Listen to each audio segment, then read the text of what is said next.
안녕하세요. 서울에 살고 있는 20대 후반의 여자입니다. 집에 있기보다는 외출해서 사람도 만나고 쇼핑도 하는 걸 좋아해서 사실 이런 채널을 즐겨 듣지는 않았어요. 그런데 한창 결혼 문제로 힘들 때 이곳의 사연을 우연히 듣게 되었는데 비슷한 고민을 가진 사연자의 얘기에 빠져들어 눈물까지 흘리게 되더라고요. 그때 마음이 좀 치유가 된 느낌이랄까요? 나 같은 사람이 또 있구나. 나만 힘든 게 아니구나. 이런 생각을 하면서요. 그렇게 이곳의 사연을 꾸준히 듣게 되었답니다. 그러다 보니 벌써 그 남자와 헤어진 지 1년 가까이 흘렀네요. 이제 마음의 상처도 많이 아문 것 같아요. 이 채널에서 받았던 위로를 다른 분들께도 드리고 싶어서 용기 내 사연을 써봅니다. 지금 생각하면 정말 현명한 선택을 했던 저의 이야기. 한번 들어주시겠어요? 그 당시 전 서울 강남의 어느 성형외과에서 원무과 직원으로 일하고 있었습니다. 상담을 진행하진 않았고 주로 접수와 결제 담당이었어요. 빌딩의 한 층을 통으로 썼기 때문에 규모가 꽤 컸거든요. 그래서 직원들이 많았고 예약하는 환자들도 많아서 매일 정신없이 일했었어요. 원무과 쪽은 처음이어서 일을 배우느라 더 정신이 없는 상태였죠. 병원은 16층짜리 빌딩에 있었는데 다른 회사나 로펌도 있었어요. 아침에 엘리베이터를 기다리는데 어느 날부터인가 어떤 남자가 눈에 띄더라고요. 항상 세련된 양복 차림에 참 훈훈한 남자였어요. 몸매가 호리호리하고 얼굴도 여자들이 좋아할 정도로 잘생겼고요. 하루는 병원 사람들이랑 점심을 먹고 들어오는데 또 그 남자와 마주친 거예요. 그러자 다른 직원들이 쑥덕대기 시작하더군요. 저 남자 진짜 훈남이다. 보면 가슴이 떨린다니까. 저번에 누가 봤는데 로펌으로 들어가더래. 혹시 변호사 아니야? 저 얼굴에 변호사면 대박이다. 뭐 그냥 그런가 보다 싶었죠. 그때는 병원 일 끝나면 퇴근해서 친구들이랑 놀기 바빴고 격일마다 운동도 열심히 해서 인생이 너무 재밌는 시절이었거든요. 그래서 남자에게는 별로 관심이 없었죠. 또 전혀 상관없는 사람이기도 했으니까요. 그런데 이상하게 자꾸 그 남자랑 눈이 마주치는 거예요. 나중에 안 거지만 그 남자가 제 쪽을 계속 쳐다봐서 그런 거였어요. 그로부터 한 달 정도 지났을까요? 퇴근하는데 비가 막 내리더라고요. 그래서 택시를 잡으려고 하는데 갑자기 누가 옆으로 쓱 다가오더군요. 놀라서 옆으로 얼른 피하고 보니 우산을 든 그 남자였어요. 혹시 버스 타시면 같이 정류장까지 가실래요? 전 버스 타러 가거든요. 네? 아니요. 전 여기서 그냥 택시 타려고요. 지금 막히는 시간이라 택시 타면 요금 엄청 나올 텐데. 어디까지 가시는데요? 집이 그렇게 멀지 않아서 괜찮아요. 배려해 주셔서 감사합니다. 마침 택시가 와서 얼른 잡아 탔어요. 힐끗 뒤를 보니 남겨진 남자가 택시를 멀거니 보고 있더라고요. 그런데 그 이후로 저를 만나면 먼저 인사를 건네기 시작하는 거예요. 다른 직원들이 그 모습을 보고 난리가 났죠. 남자는 혼자 점점 친한 척을 하더니만 같이 저녁을 먹자더군요. 사실 그렇게 싫지는 않아서 함께 식사까지 하게 되었어요. 전 12층 로펌에서 일해요. 변호사 5년 차고요. 다른 거 하다가 다시 로스쿨 들어가서 공부하고 지금까지 일만 했어요. 그래서 그런가 여자친구 없이 지낸 지 엄청 오래됐네요. 아, 네. 근데 왜 그런 말을 하세요? 혹시 저한테 관심 있어요? 네. 몇 달 전부터 언제 말을 걸어야 하나 타이밍 보고 있었는데 몰랐어요. 이런 말 부끄럽지만 완전 제 스타일이거든요. 잘생긴 남자가 호감이 있다는데 싫은 여자는 없을 거예요. 하지만 처음에는 많이 망설였어요. 제가 좀 화려하게 생긴 스타일이라서 특히 남자들이 오해를 많이 하거든요. 남자친구가 많을 것 같다는 둥, 매일 나가 놀 것 같다는 둥. 그래서 그런지 어릴 때부터 사람을 사귈 때 경계를 많이 했어요. 그래도 남자친구가 조심스럽게 다가와준 덕분에 결국 마음의 문을 열고 사귀게 되었답니다. 사실 오래 사귈 거라고 생각은 안 했는데 진중하고 배려심 깊은 사람이더라고요. 늘 따뜻하게 대해주는 모습에 반해 그렇게 1년을 만나게 되었어요. 중간에 병원 일을 관두고 싶었던 순간도 많았는데 남자친구를 매일 볼 수 있는 직장이어서 그나마 참고 다니기도 했고요. 아직 어렸기 때문에 결혼은 전혀 생각하지도 않았는데 30대인 남자친구는 결혼 이야기를 자주 꺼내더라고요. 둘이 함께하는 미래에 대해서 자연스럽게 말하기도 하고요. 그래서 이렇게 사귀다가 이 남자랑 결혼하게 되는 건가 싶었죠. 근데 자기는 왜 매일같이 결혼 얘기를 해? 정작 나한테 프로포즈는 안 하면서. 자기도 결혼 생각하고 있어? 난 자기가 어리니까 기다리고 있었지. 사실 빨리 결혼해서 얼른 둘이 살고 싶어. 결혼이 무슨 소꿉장난도 아니고 준비할 게 많잖아. 부모님도 배워야 하고 서로 재산도 좀 맞춰보고 예산도 세워야 하고. 우리 예슬이 모은 돈 좀 있나 봐. 난 내가 다 해야 하나 걱정하고 있었는데 아무래도 자기 월급이 그렇게 많진 않을 거 아니야. 자기가 변호사긴 하지만 그렇게 많이는 못 벌지. 요즘 변호사들이 워낙 많으니까. 사실 그렇지. 예전처럼 많이 벌지는 못해. 그래도 너 하나는 내가 책임질 수 있어. 그렇게 말하는 남자친구를 보니 귀엽기도 하고 애틋하기도 하더라고요. 그래서 저도 자연스럽게 결혼에 대해 긍정적으로 생각하게 됐어요. 그 사이 남자친구한테 로맨틱한 프로포즈를 받아 승낙도 했고요. 앞으로 사랑하는 남자와 결혼해서 꽃길만 걸을 거라는 설렘으로 가득 차 있었죠. 지금 생각하면 참 어린애 같았지만요. 그러던 어느 날 남자친구가 심각하게 자기 집 얘기를 꺼내는 거예요. 나는 사실 엄마랑 둘이 살고 있어.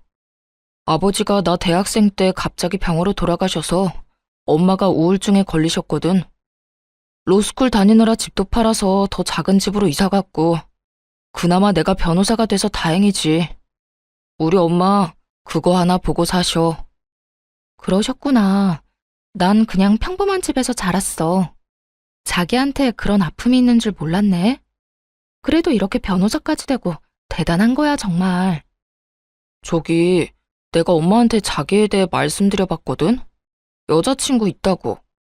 결혼 생각한다고 하니까 직업이랑 집안을 바로 물으시더라고. 그래서 아직 자세히 말씀은 못 드렸는데 자기 직업이 전문직은 아니니까 우리 엄마가 반대하실 수도 있을 거야. 어쩌면 좀 모질게 구실 수도 있고. 그래? 좀 걱정되긴 한다. 난 자기 어머님이 반대하시면 억지로 결혼할 마음은 없어. 자기 너무 냉정하게 말한다. 난 엄마를 어떻게 설득할지 고민하느라 머리가 터질 것 같은데. 저기, 나를 사랑하면 엄마가 모질게 대하더라도 좀 참아줄 수 없을까? 사실 자기가 공부 열심히 해서 좋은 직업 가졌으면 이런 걱정 안 했을 테니까. 남자친구가 이렇게 말하는데 좀 어이가 없더라고요. 병원에서 접수하는 일을 한다고 엄청 하찮게 여기는 느낌이었죠. 나에 대해 많이 아는 것도 아니면서 말이에요. 사실 남자친구에게 집안에 대한 작은 비밀을 숨기고 있었는데 그냥 다 말해버릴까 하다가 아직 때가 아닌 것 같아 입을 다물었어요. 어릴 때부터 주변 사람들한테 우리 집 얘기는 절대 안 했거든요.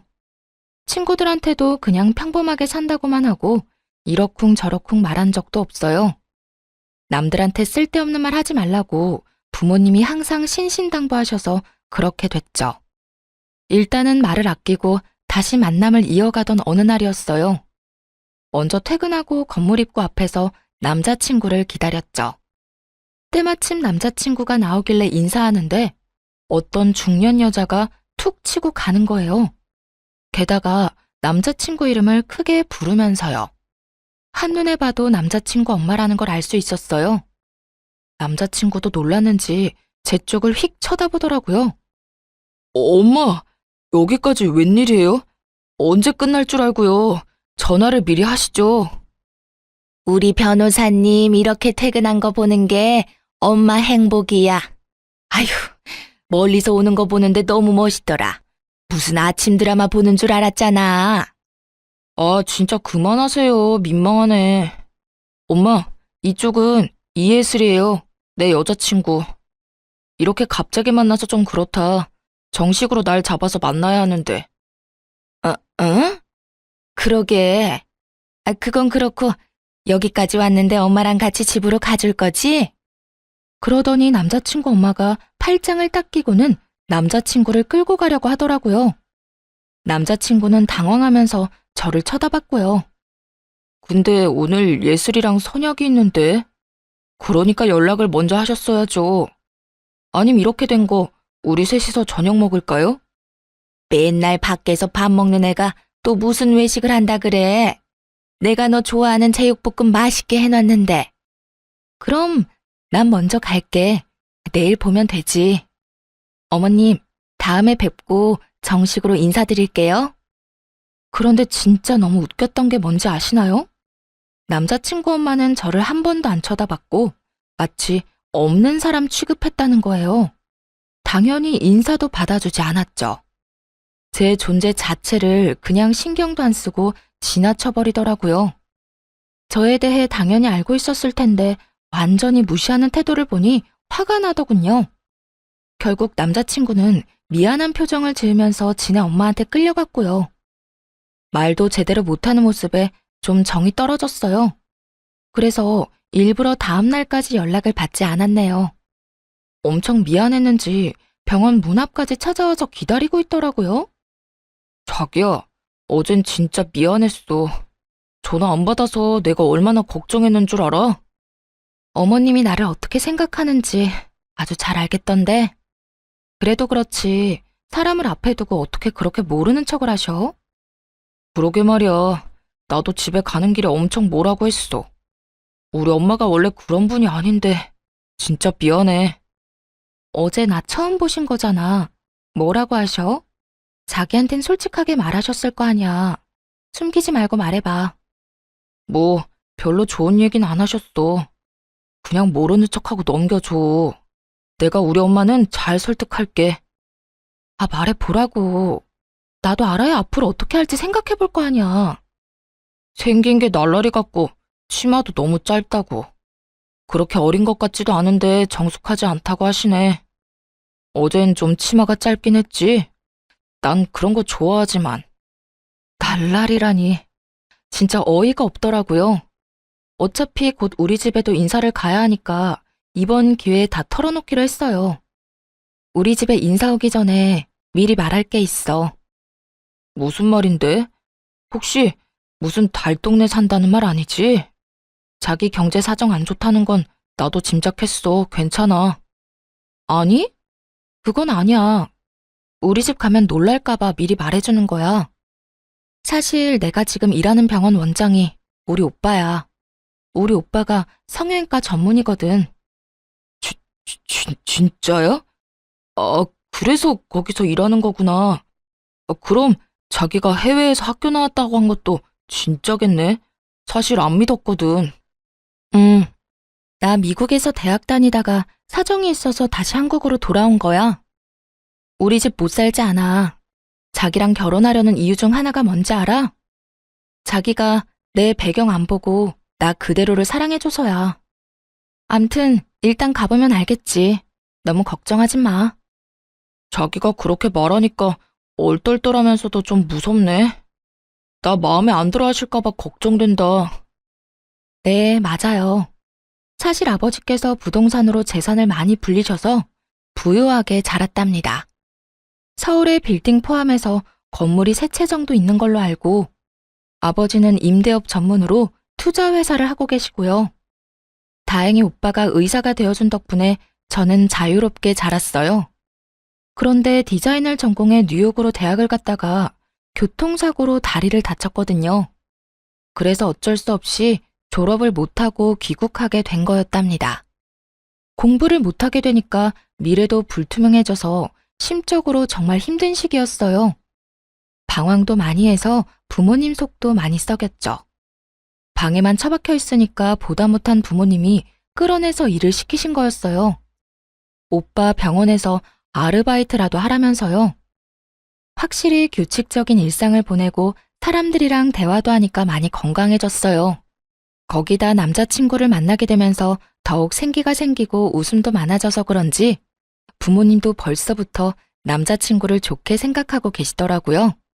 그래서 용기 내서 남자친구랑 집에 간다고 말씀드릴 수 있었죠. 드디어 우리 집에 인사하러 오는 날이 되었어요. 집을 본 남자친구가 말을 잃고 벙쪄 있더라고요. 여기가 자기 집이란 말이야? 그 뉴스에 나오는 강남에서도 비싼 펜트하우스잖아. 나 이런 데 처음 들어와 봐. 집으로 들어가니 부모님이 반갑게 맞아주셨고 같이 저녁을 먹었죠. 남자친구 집안에 대한 얘기는 거의 안 했어요. 아버지가 홀어머니 얘기를 들으시곤 한동안 아무 말도 안 하시더라고요. 아버지를 설득할 자신은 있었지만 은근히 걱정됐죠. 자네에 비해서 우리 딸이 아직 많이 어려. 그래서 난 사실 결혼시키고 싶지는 않네. 근데 우리 딸이 남자를 소개시켜준 게 처음이란 말이야. 또 어려운 집안 사정에도 변호사까지 된 자네가 대단하다고 생각하네. 예슬이 네가 잘 살 자신 있으면 엄마도 반대하진 않아. 근데 결혼이라는 건 정말 신중하게 결정해야 돼. 너희만 같이 사는 게 아니라 가족과 가족이 만나는 거야. 아버님, 어머님, 저를 믿어주십시오. 제가 예슬이에 비해 정말 부족한 것 잘 알고 있습니다. 그래도 온 힘을 다해서 예슬이 행복하게 해주겠습니다. 우리는 예슬이 정말 부족한 거 없이 키웠네. 근데 자네랑 결혼하면 고생하지는 않을까 걱정되는 건 사실이야. 지금 연봉이 그렇게 많지는 않은 것 같은데 앞으로 포부가 어떻게 되나? 네. 지금 다니는 로펌에서 3년은 더 일을 배울 생각입니다. 어디에 소속되면 변호사도 어떻게 보면 그냥 월급쟁이 아닌가. 지금 그 로펌 내년에 다른 데로 이전한다고 하던데 좀 도와줄 테니 그냥 자네가 로펌을 하나 차리는 게 어떤가? 괜찮은 변호사들 데려다가 덩치 키우면 되지. 비즈니스가 별게 아니야. 다 그렇게 시작하는 거지. 그 말을 듣고 남자친구 얼굴이 환하게 밝아지는 게 눈에 보이더라고요. 월급쟁이로 살다가 아버지가 로펌을 하나 차리게 도와주신다니 얼마나 놀랐겠어요. 우리 집에서 나와서도 흥분을 감추지 못하더군요. 아버님이 진짜 통이 엄청 크시다. 로펌을 차려주신다니. 자기를 만난 게 내 인생의 기적이야. 그동안 힘들게 살았는데 그래서 하느님이 자기 같은 귀인을 만나게 해주셨나 봐. 너무 앞서 나가지는 마. 내년 이후의 일이잖아. 지금은 우리 결혼 준비가 더 중요한 거 아니겠어? 그래서 말인데 우리 집에 대한 얘기는 자기 어머님한테 말 안 했으면 좋겠어. 왜 말을 하지 마? 우리 엄마 엄청 좋아하실 텐데. 가뜩이나 자기 마음에 안 들어 하셨는데 완전히 좋은 기회잖아. 그래서 싫다는 거야. 내가 날라리 같다고 싫어하셨는데 우리 집 배경 때문에 태도 달라지는 거 싫어. 나 사실 지금껏 살면서 주위 친구들이나 지인들한테 그런 상처를 많이 받았어. 자기 어머님도 나를 있는 그대로 봐주셨으면 좋겠어. 자기가 그런 것처럼. 뭐 자기가 그렇게 하고 싶다면 말은 안 할게. 어차피 상견례하면 그때 아시게 되겠지. 그때까진 비밀로 할 테니까 우리 엄마랑 친해지는 노력 같이 해보자. 그렇게 몇 주일이 지났습니다. 그런데 어느 날 모르는 번호로 전화가 끊임없이 오더라고요. 전화를 받았더니 글쎄 남자친구 엄마였지 뭐예요. 내가 지금 집 주소 보낼 테니까 오늘 저녁에 집으로 좀 와라. 우리 형민이한테는 말하지 말고. 네? 오늘 저녁에요? 너무 갑작스러운데 주말에 오빠랑 같이 찾아뵈면 안 될까요? 아니 내가 오라면 오는 거지 뭔 말이 많아. 안 오면 네 손해니까 알아서 해. 다짜고짜 그렇게 차갑게 말하고는 끊어버리시더라고요. 그리고 바로 집 주소가 문자로 도착했어요. 정말 가야 하나 고민을 많이 했어요. 그래도 노력하는 게 맞는 것 같아서 일부러 백화점에서 과일 세트까지 사서 갔네요. 도착한 곳은 서울 변두리에 있는 작은 아파트 단지였어요. 주변에 산도 있어서 그런지 아늑해 보이더라고요.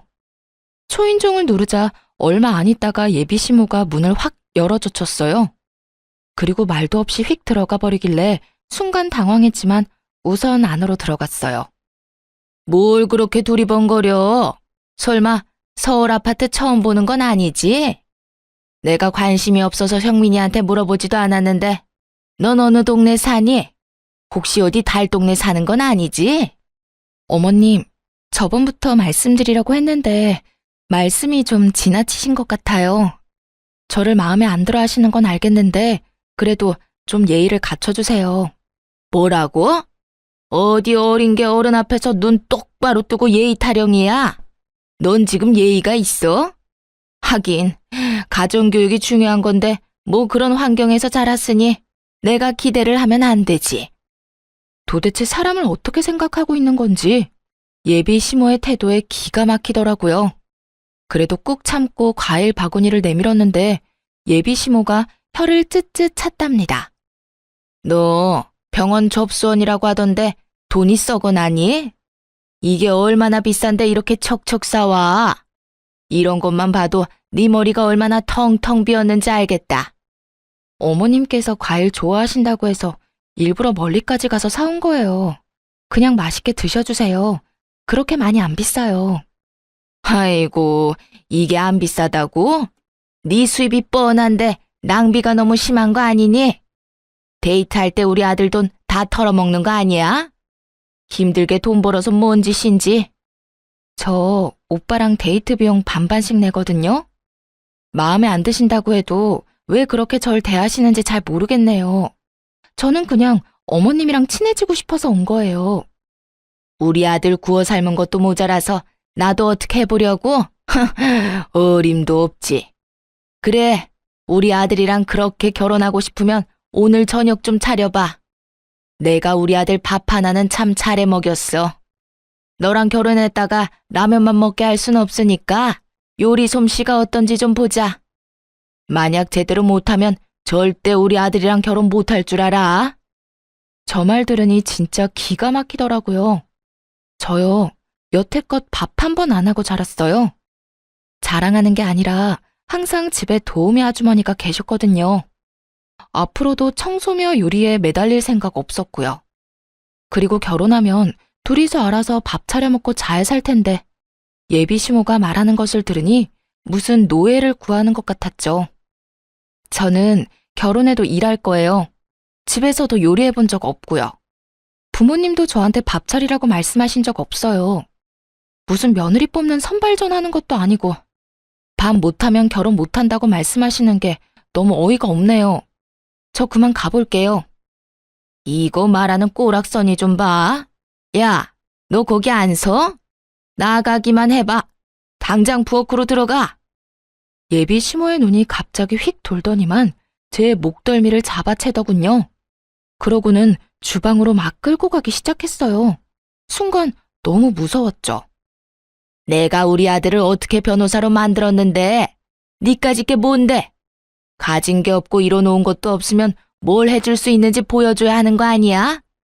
집에서 우리 아들 수발 잘 들고 밥이라도 잘해야 할 거 아니야? 예비 시모를 확 밀치며 말했어요. 이게 무슨 짓이에요? 사람 죽일 일 있어요? 그쪽 아들이랑 결혼 안 하면 되죠? 당장 헤어져 줄게요. 이제 만족하세요? 비켜요. 그대로 달려서 현관문으로 갔죠. 눈물이 하염없이 나고 목은 너무 아프고 살면서 이런 일은 처음이었어요. 그때 정말 짠 것처럼 남자친구가 들어오더군요. 제 얼굴을 보고는 깜짝 놀라 자기 엄마한테 무섭게 소리치기 시작했어요. 이게 뭔 짓이에요? 내가 예슬이 부르거나 연락해서 이상한 짓 하지 말라고 했죠? 변호사가 뭐 그렇게 대단하다고 만나는 여자들마다 떼어놓으려고 난리냐고. 진짜 미쳤어요? 예, 난 다 너를 위해서 그러는 거지.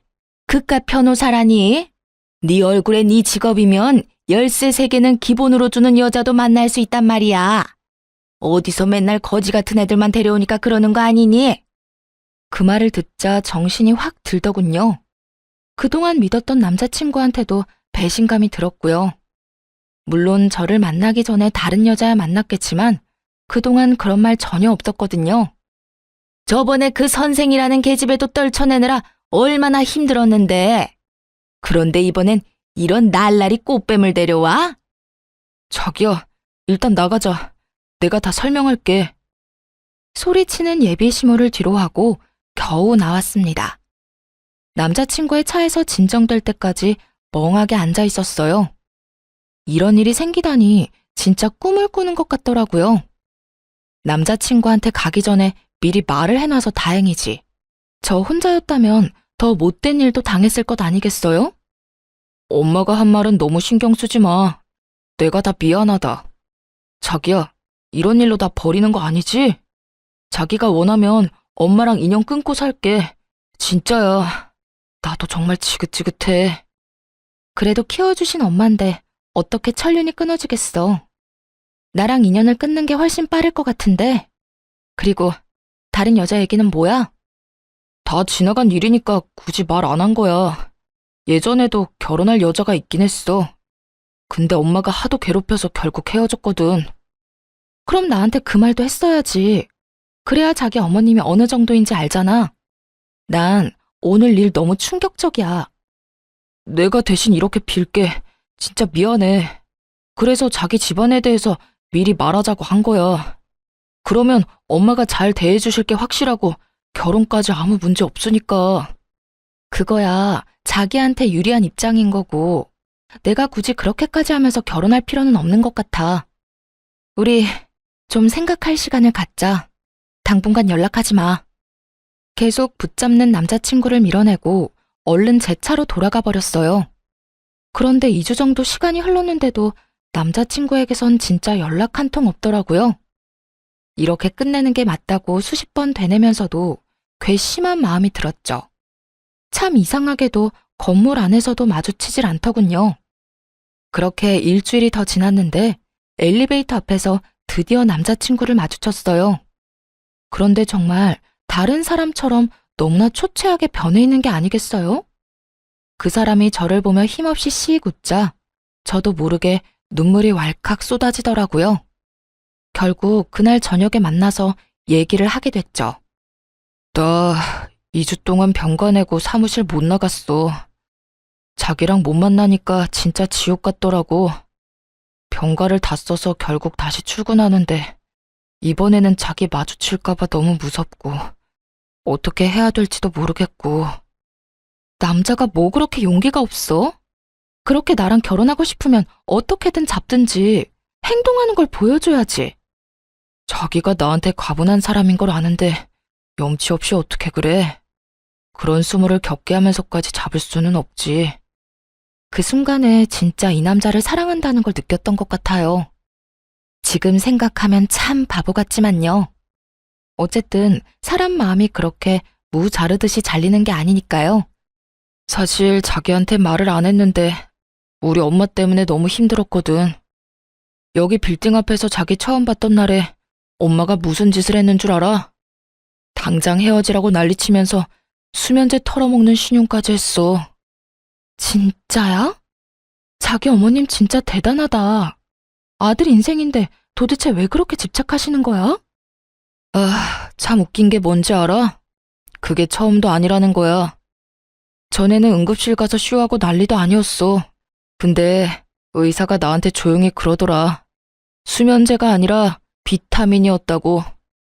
그래서 이젠 어머니가 그런 쇼를 해도 아무렇지도 않더라고. 사실 약이 아니라 비타민인 거 다 아니까.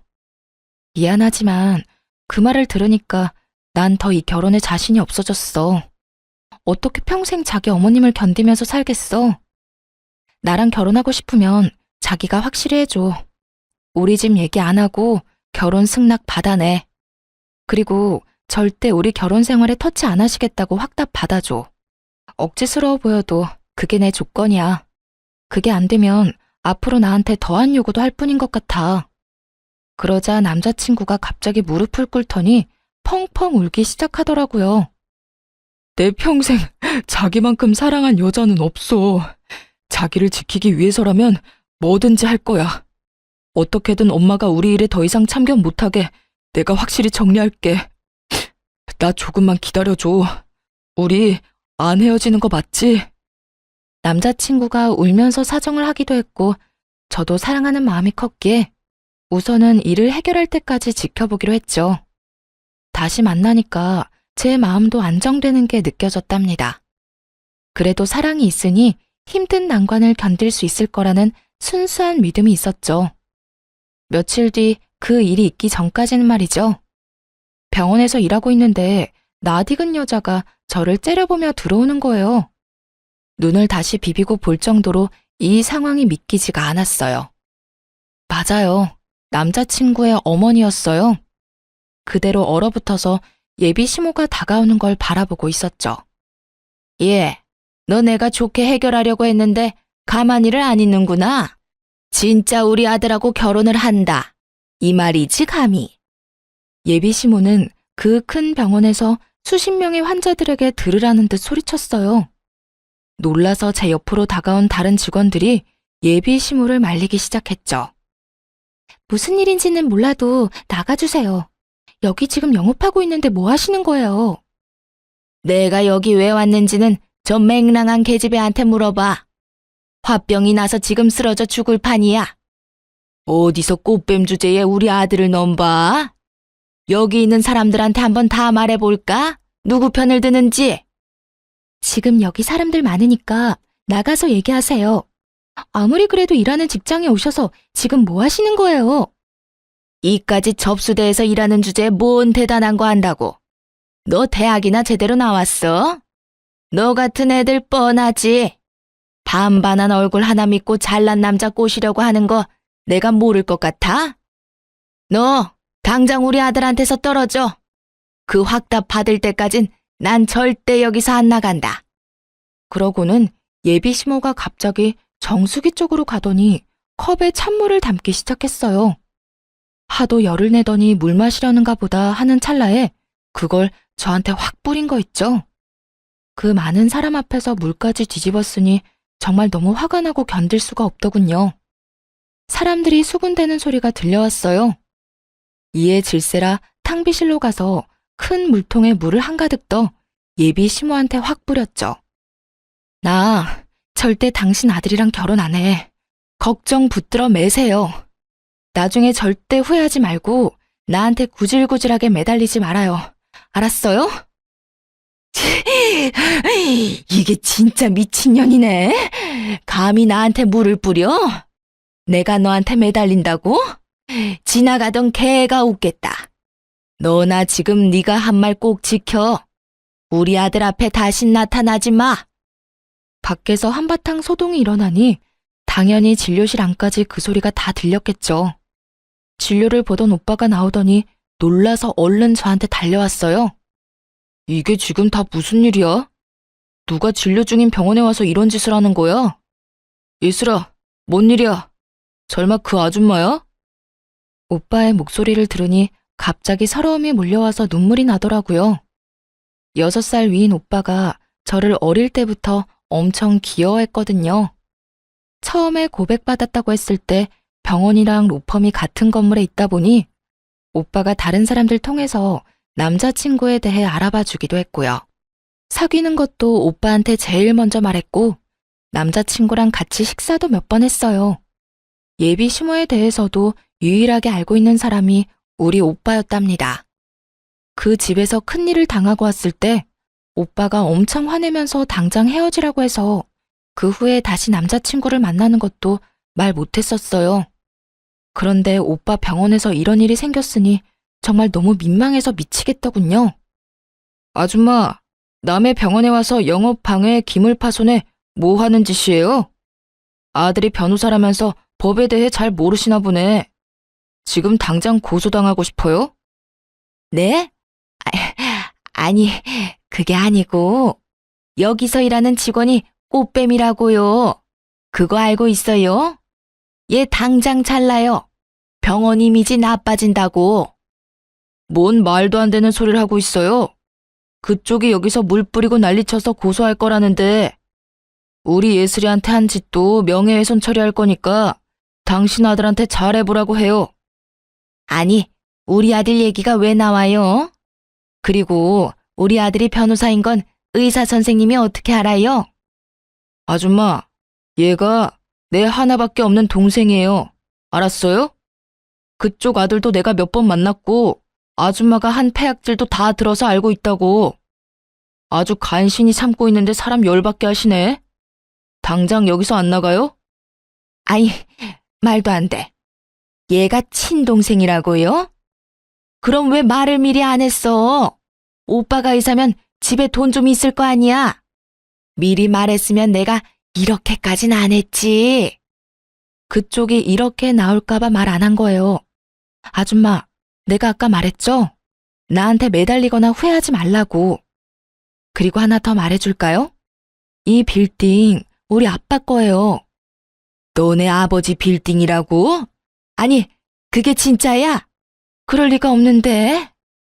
너 우리 아들이랑 결혼하려고 지금 의사 가운 입힌 사기꾼 앞세워서 쇼하는 거지? 생각하는 거 하고는. 아줌마, 아침 드라마 작작 봐요. 정확히 말해주면 이 빌딩 이제 우리 예슬이 거예요. 얼마 전에 증여해 주셨거든. 부모님이랑 내가 얼마나 애지중지하는데 아줌마가 뭔데 내 동생한테 몹쓸 짓을 해? 아, 진짜 안 되겠다. 너 오빠한테는 헤어졌다고 했잖아. 오빠가 한숨 쉬며 어디론가 전화를 걸었어요.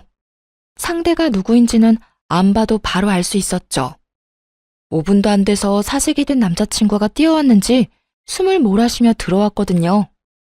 남자친구는 자기 엄마 모습을 보고는 울상을 지었어요. 내가 제발 가만히 있으라고 했죠. 도대체 엄마가 뭔데 내 인생에 이래라 저래라 하냐고요. 내가 엄마 때문에 얼마나 불행한지 알아요? 도대체 어디까지 나를 끌어내릴 거냐고. 남자친구 엄마는 그 절규를 듣고 그제야 느낀 모양이었어요. 뭔가 상황이 심상치 않게 돌아간다는 것을요. 남자친구가 무릎을 꿇은 채 제 바지를 잡고 매달리며 울기 시작했어요. 그 모습을 보고 가슴이 아팠지만 이미 우리 관계는 돌이킬 수 없었죠. 자기한테 나쁜 감정은 없지만 우리는 결혼할 수 없을 것 같아. 이제 헤어지자. 나는 당신 어머님이랑 한 가족이 돼서 살 수가 없어. 제발 여기서 나가줘. 예슬아, 제발 나한테 한 번만 더 기회를 줘. 난 진짜 너를 사랑한다고. 얘 형민아, 너는 변호사가 이렇게 채통 없이 울면 어떡하니? 얼른 일어나.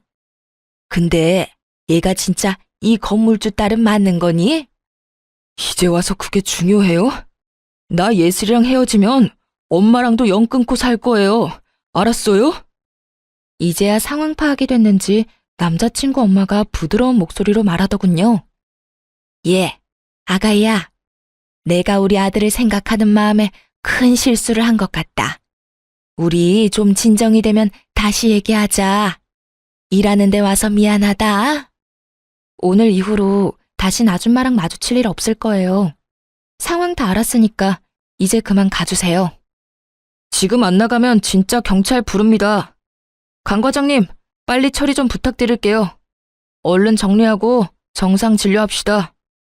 원무과 과장님이 남자친구와 남자친구 엄마를 억지로 끌고 병원 밖으로 나갔어요. 오빠랑 직원들한테 이 일을 어떻게 설명해야 하나 정신이 아찔한데 문 밖에서 남자친구 엄마의 목소리만 또렷이 들려오더군요. 원무과 과장님한테 글쎄 뭐라고 했는지 아시나요?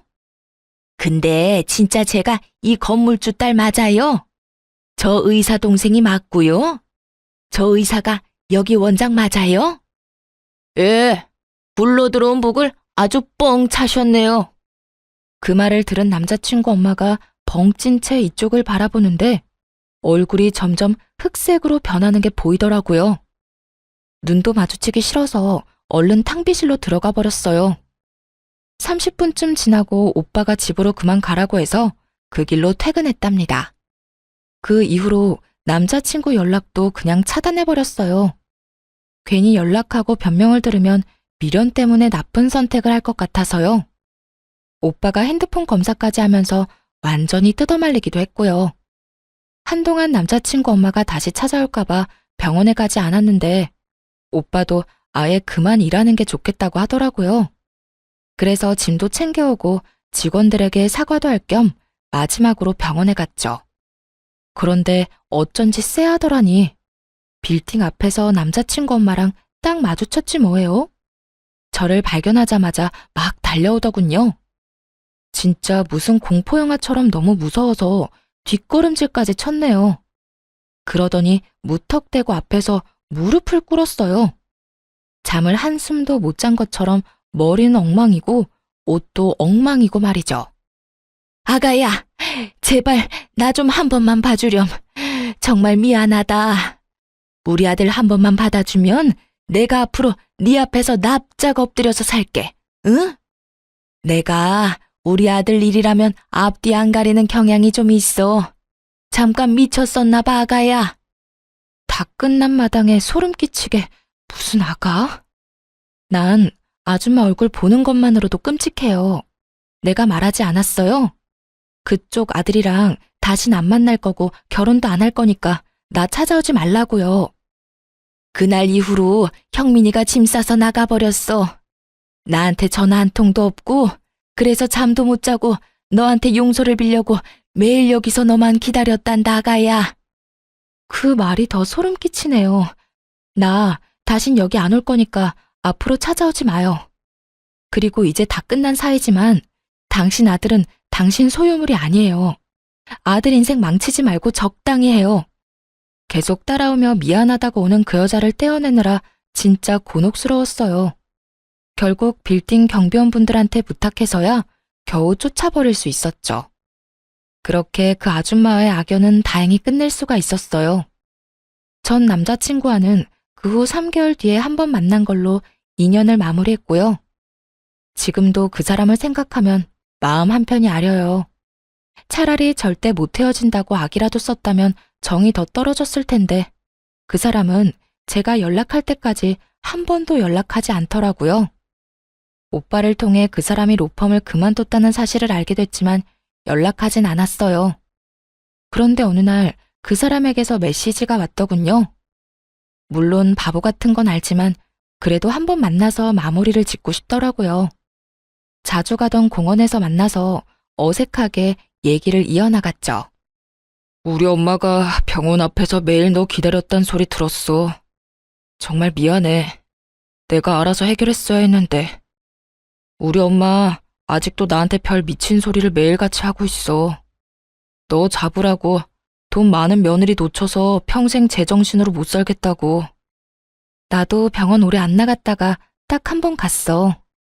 매일 기다리고 있는 줄은 몰랐지 뭐. 이제 다 끝난 일이야. 예슬아, 너무 미안해서 차마 돌아오라는 말은 하지 못하겠어. 근데 진짜 내 욕심으로 한 번만 다시 잡고 싶다. 나 엄마 집에서 나와서 혼자 살고 있어. 평생 엄마 안 보고 산다고 해도 나한텐 기회가 없을까? 나도 오빠한테 나쁜 감정은 없어. 그래서 더 힘들어. 부모님한테 제대로 말도 못하고 그냥 헤어졌다고만 했지만 나도 진짜 힘들다고. 근데 나는 오빠 어머님 얼굴을 다신 볼 자신이 없어. 영 끊겠다고 하지만 오빠랑 있는 동안은 어찌됐든 소식을 듣게 될 거잖아. 난 오빠보다 내 인생이 더 중요해. 그래, 잘 알고 있어. 마지막으로 나도 욕심 부려본 거야. 앞으로 좋은 사람 만나서 행복하게 살아. 그 사람과의 인연은 그렇게 끝이 났답니다.